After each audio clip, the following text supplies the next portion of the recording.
I find it easier in my contemporary practice because I realise, you know, because a lot of my work is about unseen stuff of what we hold and identity and you know, I realized ages ago, you know, the personal is the political, and if you tell your story, everyone else relates to it. And I get that part of my practice is the responses and the stories I get are gargantuan, but I just need to translate that to the other part of me. I need to not keep them separate.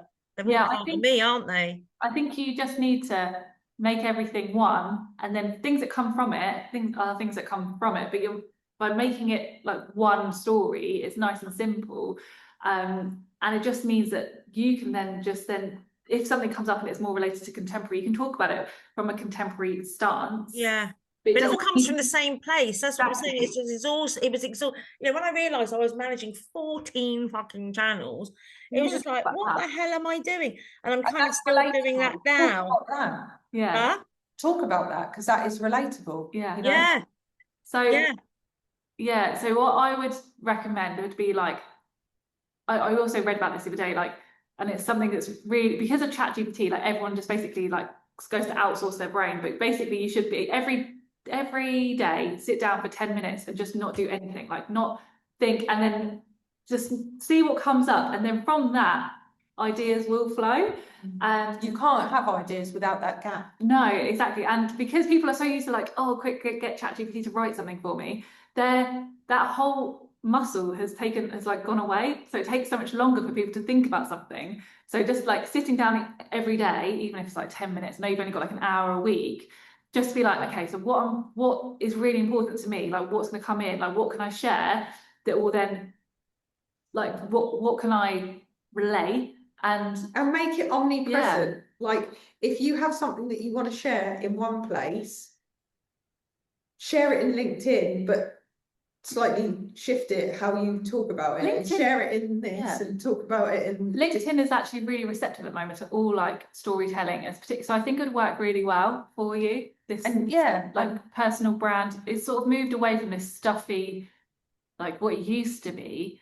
LinkedIn has definitely got more sociable. Yeah, I must admit I joined it like years ago. I went, oh God, yeah, every bit of moisture in my body's just disappeared, and then I went back to it, and then I went back to it a couple of months ago.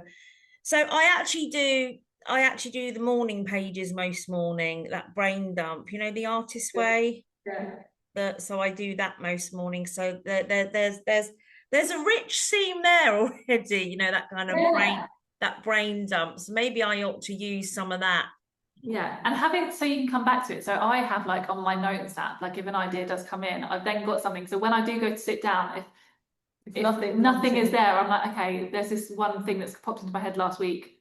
What can I do with that?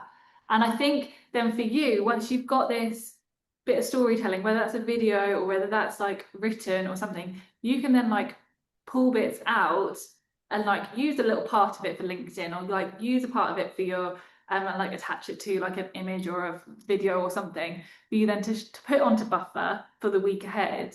Like it just means that it's all then coherent because it's all coming from the same place, rather than you having to do separate things for each separate thing, which will then take up more of your time. And also, so one of my worst traits is that people will used to be, I don't identify as this anymore, but one of my worst traits would be people would ask me to problem solve for them. So I've got a problem, this is my problem. And as a generator, we're meant to respond to what comes to us, right? Yeah. And I would reply to them a voice note and say, this is how you solve the problem. And the problem with that is it just goes into a vacuum. It never gets heard by anyone else. So now I'm like, if anyone comes to me with a problem, I'm making a video, it's going to go on YouTube, and then that thing will be there to help other people. So it won't just be that one thing goes. So when you do your morning pages, at the moment, it's a vacuum because it comes out of you, this beautiful thing, and then it goes nowhere. You know? It goes nowhere. And those thoughts got loads and loads of these big notebooks full of it. Yeah. But they're gold. They are your gold. So they need to be in your Substack. They need to be like everywhere, you know? No more vacuums. We don't identify as vacuums. And I think once you take this approach of like being like open to telling your story, or like open to sharing. And it, because some people are like, oh, people find it boring, people find it like, I think for you, once you get into the habit of it, you'll have so much to share it, you'll naturally just produce more and more and more, like, Yeah. as it becomes like easier, because you're like, actually this is so easy for me, I can do it without even thinking. I think I will get there, but I can feel myself going like that. And yeah, I think that's why the visibility thing on Monday might, yeah, is going to be that extra push as well. Because there is still a bit of like, oh, you know, And also, I know I have lots to give, and I know I have lots of stories, and I know I have gold. insights and gold, but I'm not very good at showing that. And there is part of me that goes, oh, does anyone listen? Anyone listen to this 55-year-old grey old artist? But yes, I need to get over that. And that's your ego. That's fine. And the next, yes, it is. The next bit of Enneagram is the ego death. So you need to watch the next chapter, which you'll watch at some point in your life. It's also because social media can be a bit of a wank as well, can't it? If social media is like giving you the ick, and you're like, it just doesn't feel right, don't do it. Like, there are so many people who I'm like, I work with, I'm like, if it's not for you, if you don't want to do videos, you don't want to do this, don't do it. Because if you're going to have this like little resistance against it the whole time, you're not going to fully put yourself into it like you should do.